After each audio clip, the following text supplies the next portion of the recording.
How to replace damaged Wi-Fi adapter in laptop. Here are the steps on how to replace a damaged Wi-Fi adapter in a laptop. Turn off your laptop and unplug it from the power outlet. Open the back of your laptop. The location of the screws that hold the back of your laptop in place will vary depending on the make and model of your laptop. Once you have found the screws, unscrew them and remove the back of your laptop.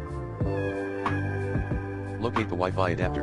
The Wi-Fi adapter is usually a small, rectangular card that is plugged into a slot on the motherboard. Remove the old Wi-Fi adapter. To remove the old Wi-Fi adapter, simply unplug it from the motherboard. Install the new Wi-Fi adapter. To install the new Wi-Fi adapter, simply plug it into the same slot on the motherboard. Close the back of your laptop. Once you have installed the new Wi-Fi adapter, screw the back of your laptop back in place. Plug your laptop back into the power outlet and turn it on. Once your laptop is turned on, you should be able to connect to a Wi-Fi network.